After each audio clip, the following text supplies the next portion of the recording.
हम आप लोग को इलेक्ट्रोस्टैटिक्स का लेक्चर 3 पिछले क्लास लिए थे। उसमें हमने एक क्वेश्चन लिखे थे जो कि थोड़ा सा मिस्टेक हो गया था वहाँ कैलकुलेशन करने में। हम उसी क्वेश्चन को फिर दोहरा रहे हैं। क्वेश्चन क्या है, ध्यान से सुनिएगा। How many electron are present in 1 coulomb charge. Question है कि how many electron are present in 1 coulomb charge.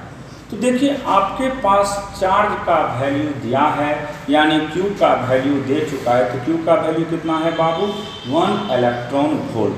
हमें निकालना है नंबर, यानी N का वैल्यू निकालना है। तो आप जानते हैं, हमने एक फार्मूला पढ़ाए थे, Q बराबर N इंटू E।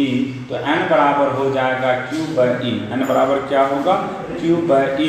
और Q आपके पास 1 है और E का वैल्यू आप जानते हैं 1.6 × 10⁻⁻19 कूलम। और जब इसको कैलकुलेट करते हैं तो इसका वैल्यू आएगा 6.25 × 10⁻18। ये हो गया आपका number of electron present in 1 coulomb charge, जो कि पिछले क्लास में हमने क्वेश्चन लिखे थे, लेकिन मिस्टेक हो गया था वहाँ पे कैलकुलेशन करने में। तो आप लोग इस चीज़ को ध्यान में रखिएगा कि एक जो कूलम चार्ज होते हैं, अगर उसमें नंबर ऑफ इलेक्ट्रॉन की बात करेगा तो 6.25 × 10⁻18 कूलम हो जाएगा। अब इसके बाद नेक्स्ट कॉन्सेप्ट आप लोग को समझना है, ध्यान से समझिएगा।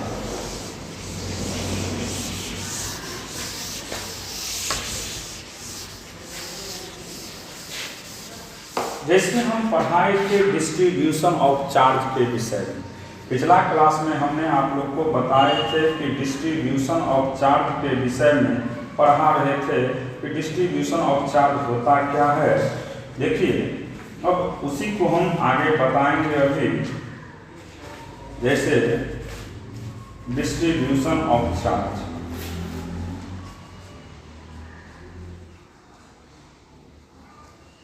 एक पॉइंट आता है point charge. Point charge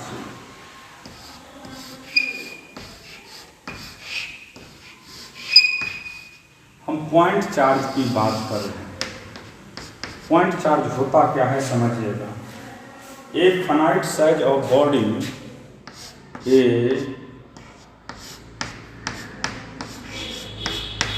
finite size body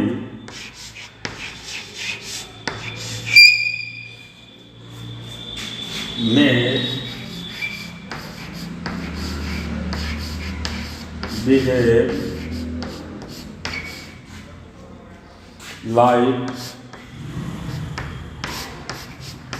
like a point charge।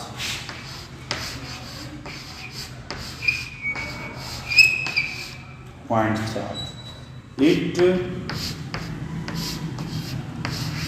produce an inverse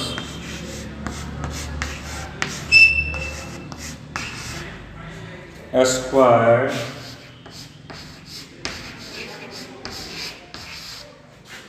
electric field।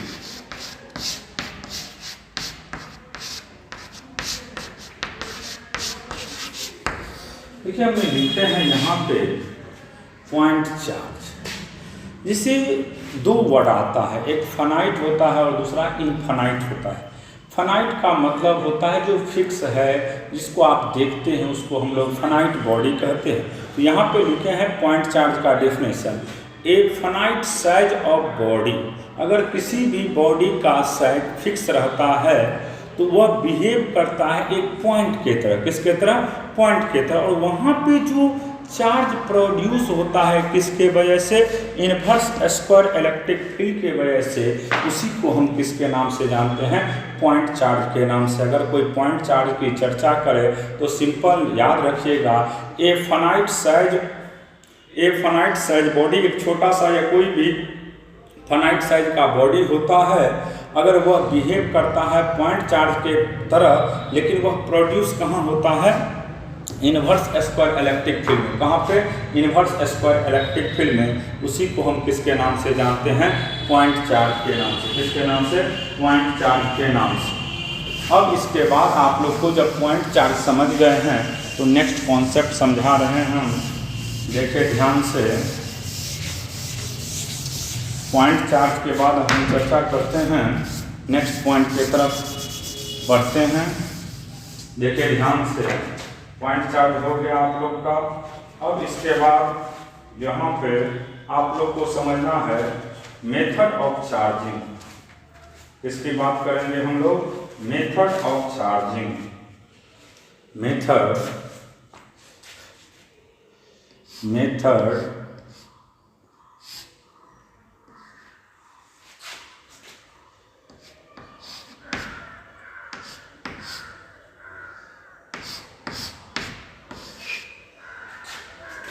methods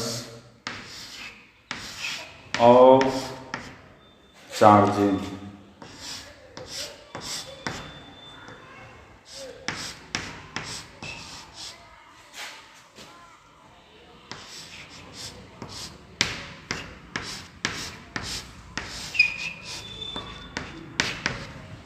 method of charging, next heading है आपका मेथड ऑफ चार्जिंग। देखिए चार्जिंग का 3 मेथड होता है, देयर आर 3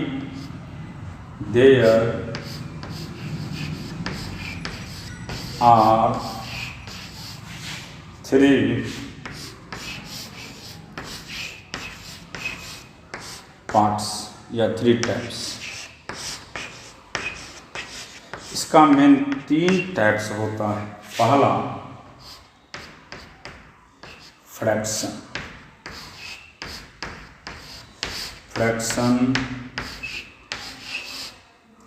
दूसरा हो गया इंडक्शन,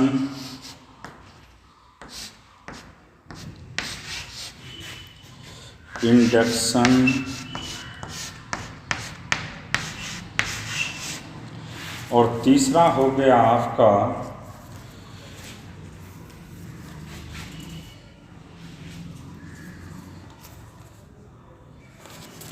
कंडेंसन।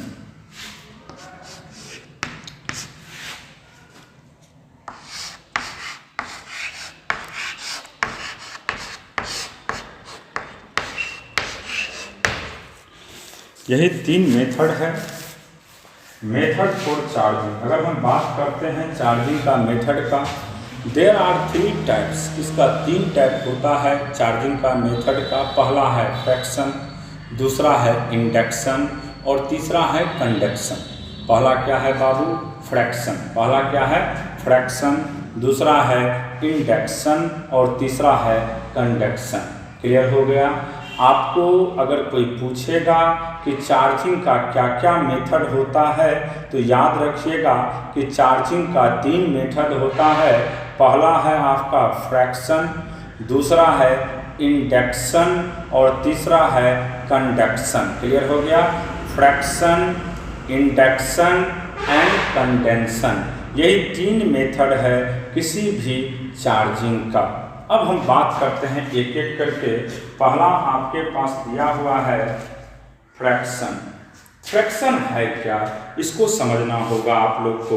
तो जैसे मान लीजिए हम बात करेंगे फर्स्ट में फ्रैक्शन के विषय में, तो फ्रैक्शन क्या है। पहला आपके पास जो दिया हुआ है उसका हम बात कर रहे हैं फ्रैक्शन का। देखिए ध्यान से, ये आपका चार्जिंग का मेथड हो गया। तो पहला जो मेथड है चार्जिंग का वह फ्रैक्शन है। हम फ्रैक्शन की बात कर रहे हैं। फर्स्ट में फ्रैक्शन,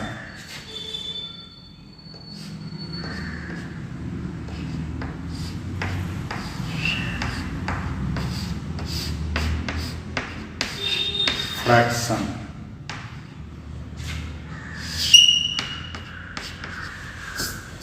चार्जिंग में पहला मेथड जो है आपका फ्रैक्शन, जिससे आप फ्रैक्शन को समझना है। मान लीजिए हम रब करते हैं एक बॉडी से अदर बॉडी को, वन बॉडी या एक बॉडी को दूसरे बॉडी से रब करते हैं। जैसे मान लीजिए कि आप एक सिल्क का क्लॉथ ले लीजिए, एक इबोनेट रड ले लीजिए।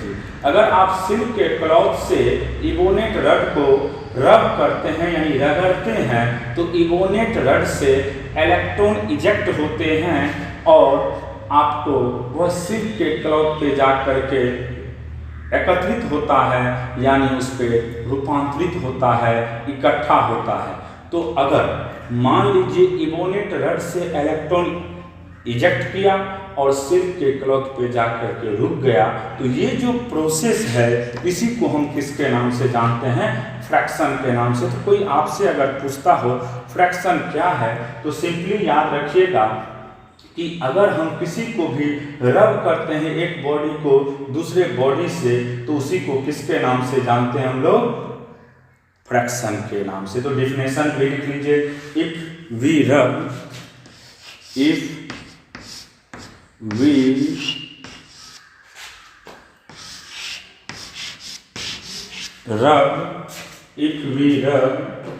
one body, if we rub one body with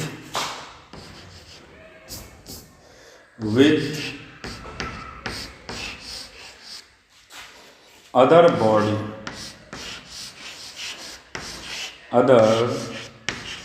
body,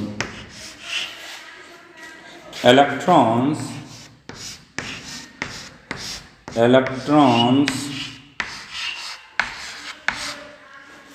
are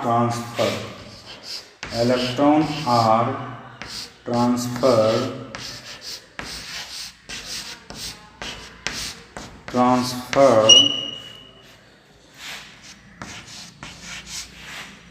from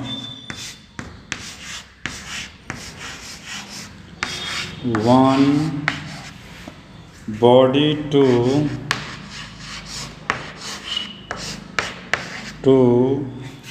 the other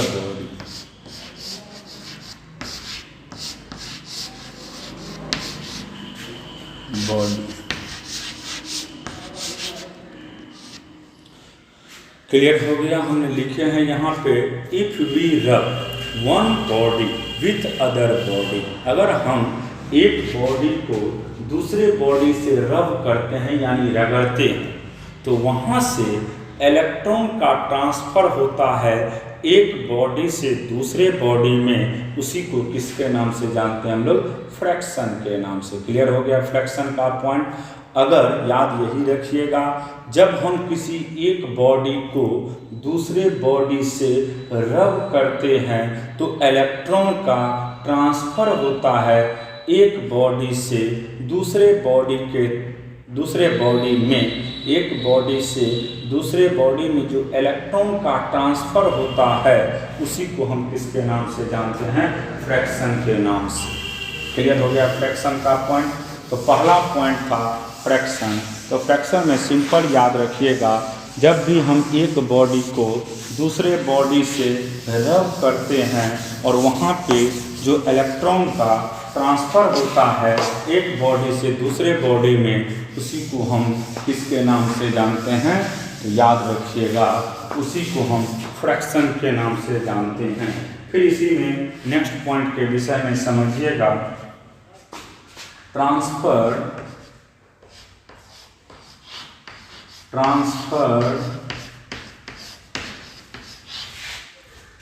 of electrons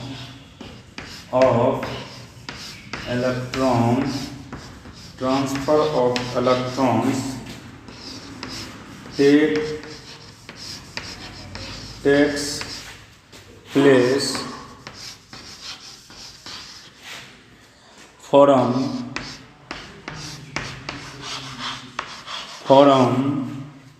lower work function lower work function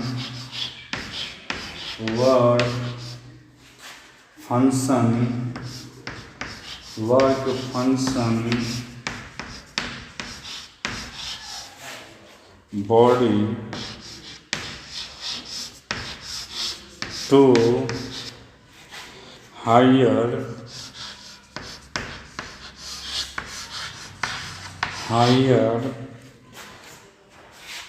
work function body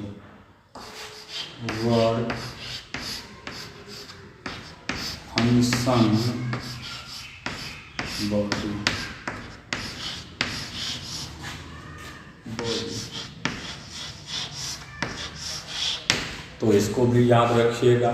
हमने लिखे हैं कि इलेक्ट्रॉन का जो ट्रांसफर होता है वह याद रखिएगा हमेशा लोअर वर्क फंक्शन से हायर वर्क फंक्शन की तरफ।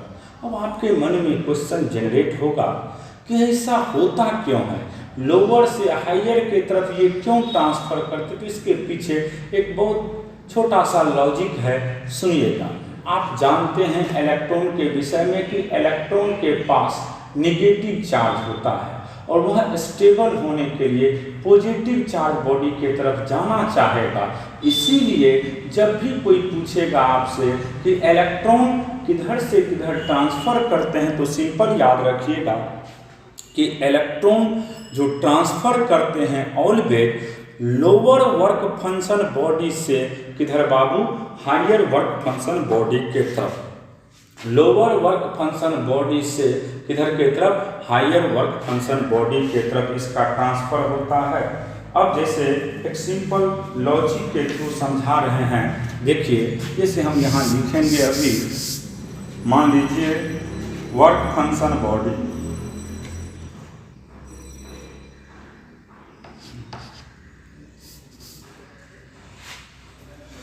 अब देखिए एक तरफ पॉजिटिव चार्ज की बात करते हैं और दूसरे तरफ नेगेटिव चार्ज का।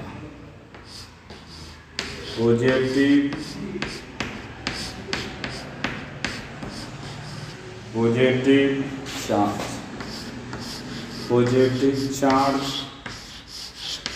इधर लिखिएगा नेगेटिव चार्ज।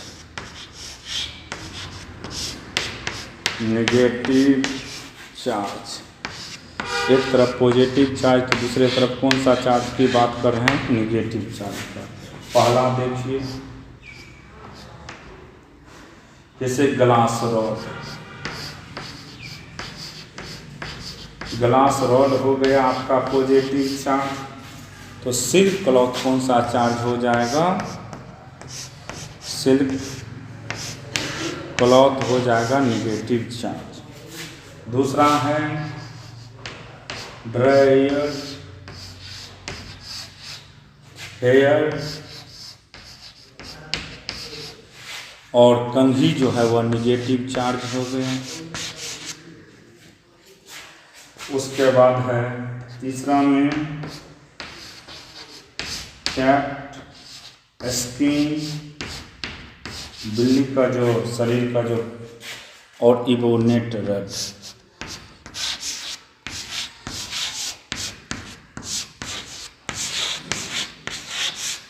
तो यहाँ पे ये क्लियर हो गया आप लोग के कि सबसे पहले अगर हम बात करते हैं कि किधर से, हमने बताया अभी जस्ट कि इलेक्ट्रॉन का ट्रांसफ़र हमेशा लोअर वर्क फंक्शन से हायर वर्क फंक्शन की तरफ होता है।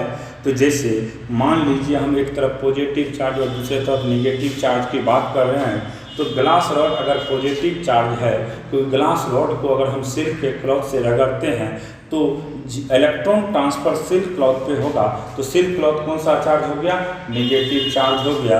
और आपका ये जो है ग्लास रॉड, ये कौन सा चार्ज हो गया, पॉजिटिव चार्ज।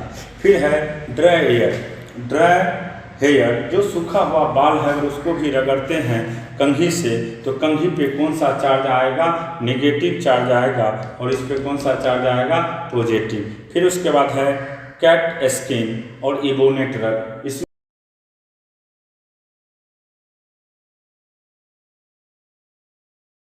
ये हो गया फ्रैक्शन। अब दूसरा है इंडक्शन। इंडक्शन कहते किसको हैं, इसको भी समझ लीजिए आप लोग।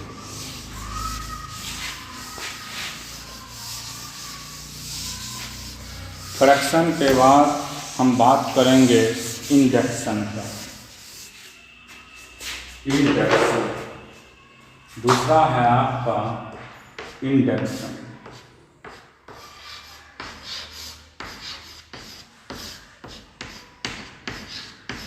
इंडक्शन फ्रैक्शन के बाद हो गया induction.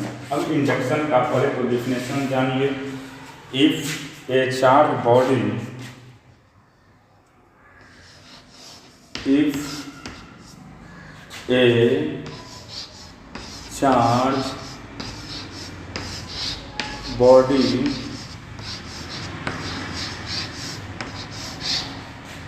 Is brought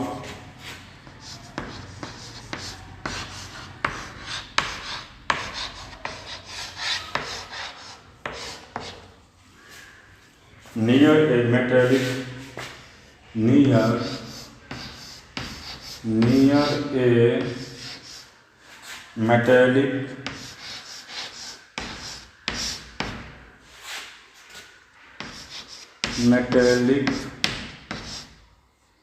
neutral body,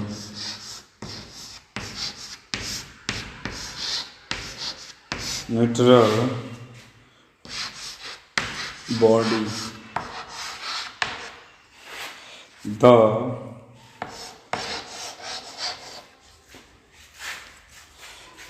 charge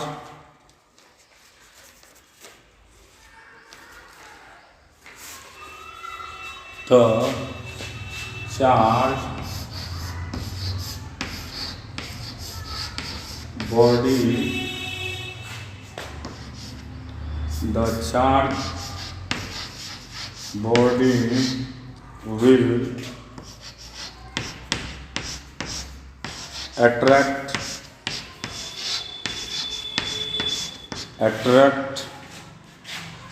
opposite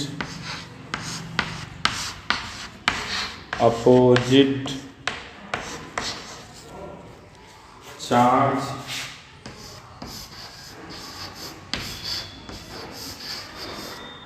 and repel similar charge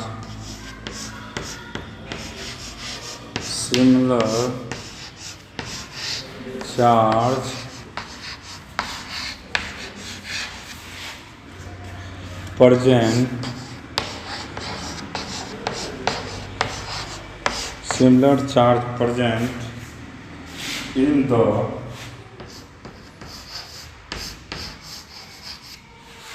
neutral body,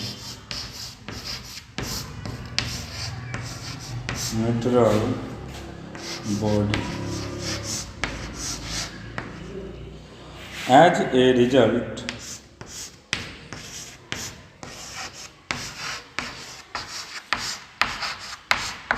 result of this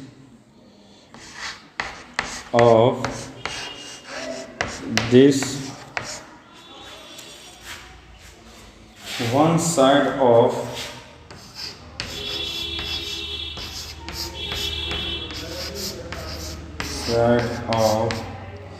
the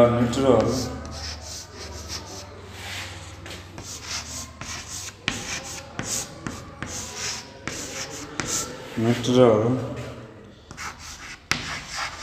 body becomes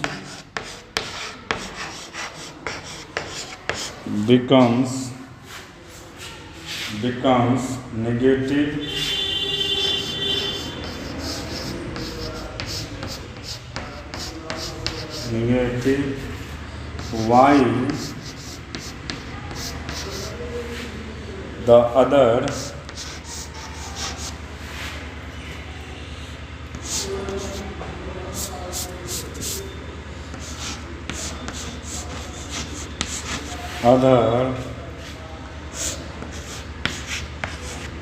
positive.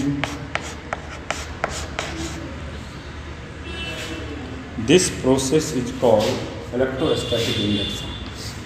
This process is called electrostatic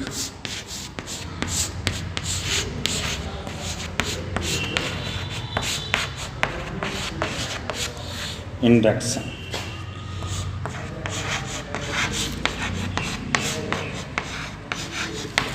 हमने लिखे हैं यहाँ पे इंडक्शन का definition. If A charge body is brought near A metallic neutral body, अगर किसी भी charge body को आप किसी भी न्यूट्रल बॉडी के पास रखते हैं तो चार्ज बॉडी क्या करता है, अगर अपोजिट नेचर का अदर बॉडी होता है तो उसको अट्रैक्ट करता है और सिमिलर नेचर होता है तो उसको क्या करता है, रिपेल करता है, जो कि उस न्यूट्रल बॉडी पे रहेगा। और इस तरह का जो रिजल्टेंट है उसी को हम किसके नाम से जानते हैं, इलेक्ट्रोस्टैटिक्स इंडक्शन के नाम से। जैसे इसको हम एक फिगर के थ्रू आप लोग को समझाने का कोशिश कर रहे हैं। जैसे देखिए कैसे इसका स्टेप होगा, उसी को हम क्लियर करने के लिए फिगर के थ्रू समझा रहे हैं। देखिए यहाँ पे 3 स्टेप के थ्रू हम इसको क्लियर करेंगे। अभी देखिए यहाँ इंडक्शन को समझने के लिए आपको यहाँ पे 3 स्टेप हम दिखा रहे हैं। एक एक स्टेप से क्लियर हो जाएगा कि इंडक्शन कैसे होता है।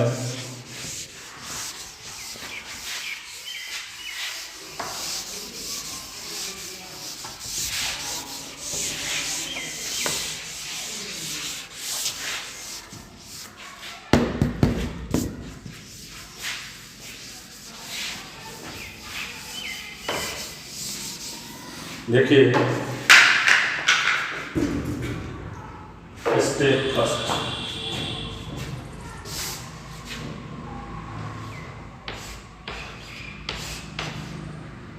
फर्स्ट, स्टेप है ये। एक मान लो रॉड है आपके पास,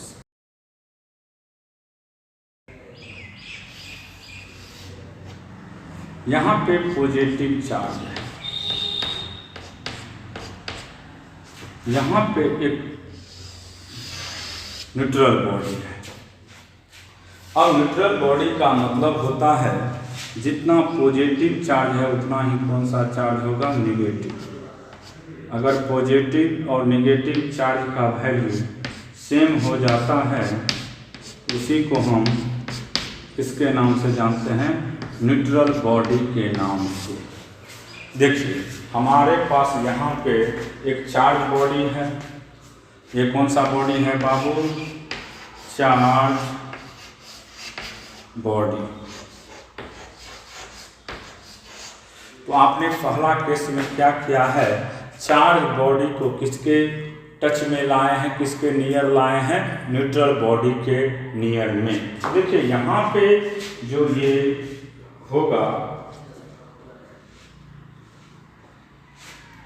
चार्ज बॉडी लिख देते हैं यहाँ पे, ये स्टेप फर्स्ट है। चार्ज बॉडी इज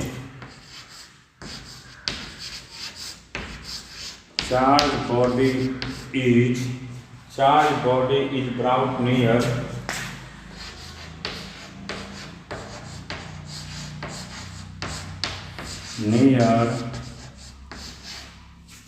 uncharged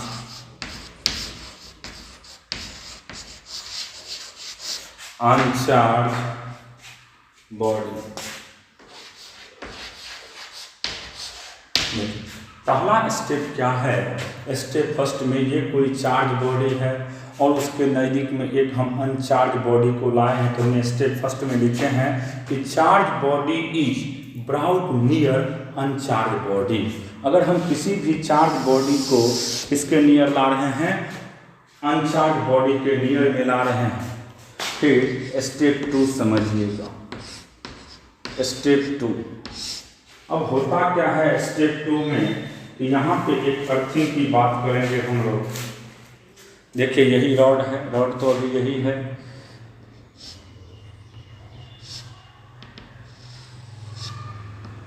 ये आपका रॉड हो गया, ये चार्ज बॉडी है, ये चार्ज बॉडी है। और अब जो ये हो जाएगा, ये अर्थिंग हो जाएगा, क्योंकि ये सिर्फ किस चार्ज को रहने देगा, निगेटिव चार्ज को रहने देगा। और आप जानते हैं अर्थ के विषय में कि अर्थ के पास दोनों तरह का चार्ज होता है, पॉजिटिव और नेगेटिव। तो हम यहाँ अर्थिंग कर दिए। तो अनचार्ज बॉडी को हम किससे कनेक्ट कर दिए हैं बाबू? अर्थ से। अनचार्ज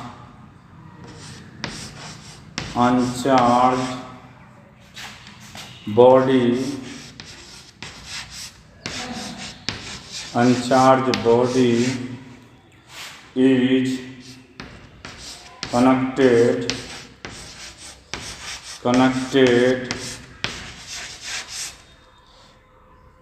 to earth, to the earth।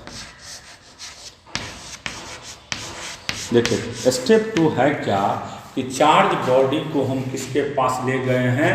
तो अनचार्ज बॉडी। तो अनचार्ज बॉडी जो है, जैसे यहाँ न्यूट्रल बॉडी को ही हम अनचार्ज बॉडी कहते हैं, तो अनचार्ज बॉडी को हमने किससे कनेक्ट कर दिए हैं? अर्थ से।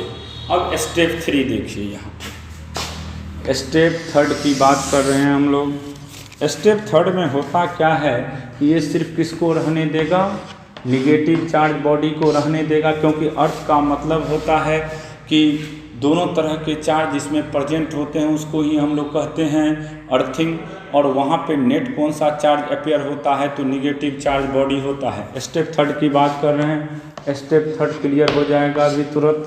देखिए यहाँ पे ये आपके पास दिया हुआ है, पॉजिटिव चार्ज बॉडी है ये, यहाँ पे पॉजिटिव चार्ज बॉडी है, और यहाँ पे आपको नेगेटिव चार्ज बॉडी हो गया, नेगेटिव चार्ज बॉडी हो गया। तो अनचार्ज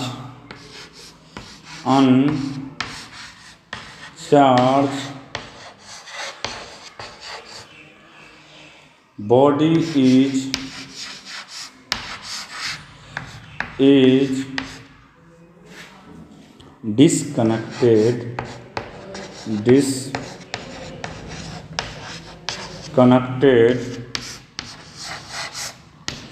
disconnected from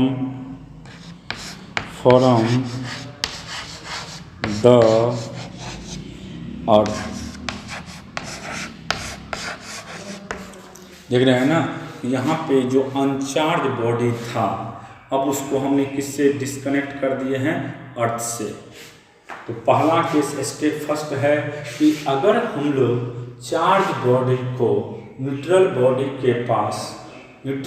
के पास लाते हैं कांटेक्ट में, तो होता क्या है कि चार्ज बॉडी तो रहेगा, अब अनचार्ज बॉडी पे सिर्फ नेगेटिव चार्ज देखेगा, क्योंकि उसको हमने अर्थ से कनेक्ट कर दिए हैं। स्टेप 3 हमने दिखाए हैं कि हम लोग अब जो अनचार्ज बॉडी था उसको अर्थ से क्या कर दिए हैं? डिस्कनेक्ट कर दिए हैं। और इसका लास्ट स्टेप अब समझिएगा, लास्ट स्टेप अब समझा रहे हैं आपको। अब यहाँ पे सिर्फ क्या मिलेगा? निगेटिव चार्ज बॉडी रह जाएगा। तो स्टेप 4 हो गया। स्टेप 4 सिर्फ बचेगा, यहाँ पे जो आपको मिलेगा न्यूट्रल बॉडी वह किस चार्ज नेचर के हो जाएंगे? Negative charge. इसका जो चार्ज का नेचर होगा, याद रखिएगा, वह कौन सा चार्ज हो गया?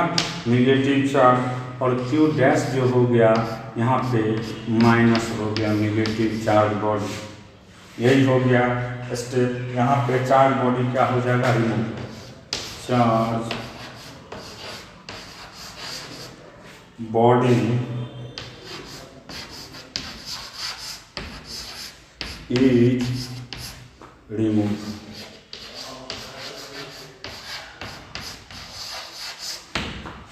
तो आपको सभी स्टेप समझ में आ गया होगा। एक बार हम फिर से समझा देते हैं एक एक स्टेप। हम बात कर रहे हैं इलेक्ट्रोस्टैटिक इंडक्शन का। इलेक्ट्रोस्टैटिक इंडक्शन में होता क्या है कि अगर मान लीजिए कोई भी एक बॉडी दूसरे बॉडी के कांटेक्ट में आते हैं तब जो वहाँ पे चार्ज का ट्रांसफ़र होता है उसी को इंडक्शन के नाम से जानते हैं। हम लोग यहाँ पे सबसे पहले एक चार्ज बॉडी लिए, क्या लिए हैं, एक चार्ज बॉडी लिए हैं और चार्ज बॉडी को किसी न्यूट्रल बॉडी के कांटेक्ट में लाया गया। तो जब चार्ज बॉडी को किसी न्यूट्रल बॉडी के कांटेक्ट में लाया गया तो यहाँ पे जो नेट चार्ज है वह किस नेचर का है, पॉजिटिव नेचर का। तो निश्चित है कि न्यूट्रल बॉडी में दोनों तरह के चार्ज अपीयर होंगे, पॉजिटिव और नेगेटिव। तो जहाँ पे चार्ज बॉडी का पॉजिटिव चार्ज है उस साइड नेगेटिव चार्ज आ जाएगा और अदर साइड कौन सा चार्ज रहेगा, पॉजिटिव चार्ज। और दूसरा स्टेप होता क्या है उसको समझिएगा, सेकेंड स्टेप। अब हम लोग करते क्या है कि जो न्यूट्रल बॉडी है उसको अर्थिंग से कनेक्ट कर देते हैं। जब अर्थ से कनेक्ट कर दिए हैं तब देखिए यहाँ पे सिर्फ आपको दिखाई देगा कौन सा चार्ज, निगेटिव चार्ज, तब ये दोनों स्टेबल होंगे। अब हम फिर क्या करते हैं, अर्थ को डिस्कनेक्ट कर देते हैं। जो अर्थिंग को हमने कनेक्ट किए हैं उसको डिस्कनेक्ट कर देते हैं तो यहाँ पे सिर्फ कौन सा चार्ज रह जाएगा, निगेटिव चार्ज रहेगा और यहाँ पे पॉजिटिव। इसका मतलब जो न्यूट्रल बॉडी है वह टोटली कैसा हो गया, निगेटिव चार्ज बॉडी हो गया। तो इसी को हम किसके नाम से जानते हैं, इलेक्ट्रोस्टैटिक इंडक्शन के नाम से। किसके नाम से, इलेक्ट्रोस्टैटिक इंडक्शन के नाम से। ये जो फिनोमेना है कि अगर न्यूट्रल बॉडी को भी हम किसी भी पॉजिटिव चार्ज बॉडी के पास रखते हैं तो न्यूट्रल बॉडी धीरे धीरे कौन सा चार्ज अपीयर कर लेगा, निगेटिव चार्ज अपीयर कर लेगा। इसका मतलब है कि अगर हम न्यूट्रल बॉडी को जिस चार्ज बॉडी के संपर्क में लाते हैं उसके अपोजिट नेचर का चार्ज उस न्यूट्रल बॉडी पे इंडक्शन के बाद अपीयर होगा। तो कॉन्सेप्ट आप लोग को क्लियर हो गया होगा कि अगर एक बार लास्ट बार बोल देते हैं इंडक्शन, इलेक्ट्रोस्टैटिक इंडक्शन के विषय में। अगर आप किसी तरह का चार्ज बॉडी लेते हैं और उसको आप किसके नियर ले जाते हैं, न्यूट्रल बॉडी के नियर में ले जाते हैं, तो फाइनली जो है वह न्यूट्रल बॉडी जिस तरह का आपने चार्ज को सेलेक्ट किए हैं उसके जस्ट अपोजिट नेचर का चार्ज उस न्यूट्रल बॉडी पे रह जाएगा। इसी को हम किसके नाम से जानते हैं, इलेक्ट्रोस्टैटिक इंडक्शन के नाम से।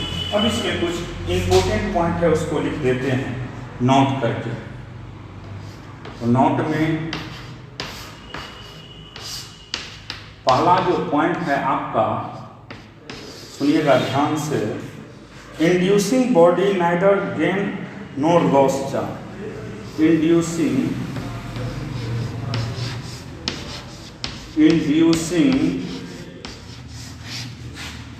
Body neither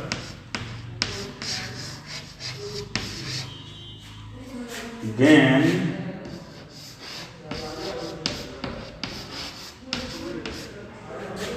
nor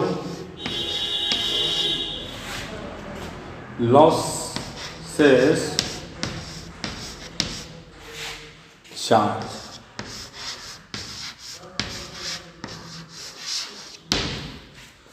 inducing body neither gain nor loss charge. कोई भी इंड्यूसिंग बॉडी है जो इंड्यूस करता है चार्ज, न तो वह चार्ज को गेन करता है ना ही लॉस होता है। फिर है दूसरा पॉइंट इसमें, the nature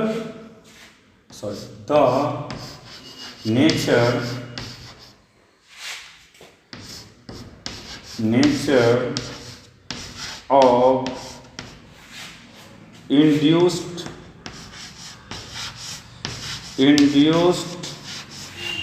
charge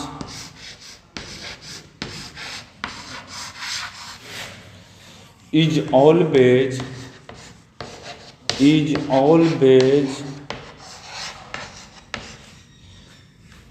opposite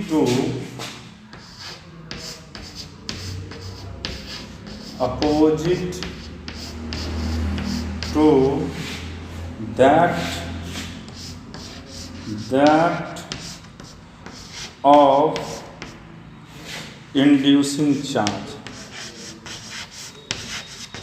inducing charge।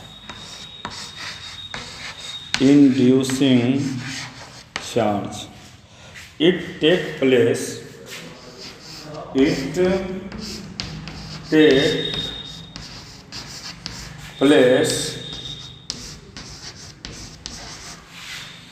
only in bodies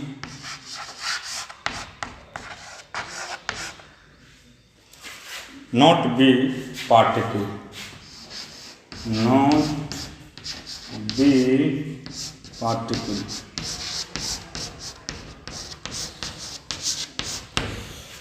तो हम लोग बात कर रहे थे अभी इलेक्ट्रोस्टैटिक इंडक्शन का। तो इसमें याद रखिएगा जो इंड्यूसिंग बॉडी जिस पे चार्ज एफियर हुआ है वह ना तो कोई चार्ज को लॉस करता है ना ही कोई चार्ज को गेन करता है। लेकिन अगर नेचर की बात करेंगे इंड्यूसिंग चार्ज बॉडी का नेचर का, तो वह हमेशा the nature of induce charge body is always opposite to that of inducing charge. जो भी इंड्यूस चार्ज आपको देने का काम करेगा उसके जस्ट क्या होते हैं, अपोजिट होते हैं। यहाँ पे ध्यान में ये रखिएगा, यहाँ कोई बॉडी होना चाहिए, कोई पार्टिकल नहीं होना चाहिए था। ध्यान में यही रखना है कि यहाँ पे क्या होना चाहिए, कोई भी बॉडी रह सकता है, यहाँ पे कभी भी पार्टिकल की बात नहीं करेंगे। जब भी हम बात करेंगे तो किसी न किसी बॉडी का बात करेंगे। तो आप लोग आज इलेक्ट्रोस्टैटिक्स में हमने दो इम्पोर्टेंट चीज के विषय में बताए हैं। पहला था आपका कि मान लीजिए हम इलेक्ट्रोस्टैटिक इंडक्शन की भी बात किए, और दूसरा था फ्रैक्शन और इंडक्शन। यही दो चीज अभी हमने आप लोग को समझाए हैं। और तीसरा जो चीज है वह है कंडक्शन। पहला अभी जो हमने 3 मेथड पढ़ाए थे चार्जिंग का, तो पहला जो स्टेप था वह था आपका फ्रैक्शन, दूसरा था इलेक्ट्रोस्टैटिक इंडक्शन और तीसरा है कंडक्शन। तो तीसरा जो ये कॉन्सेप्ट है वह अगले क्लास में आप लोग को समझाया जाएगा और आप लोग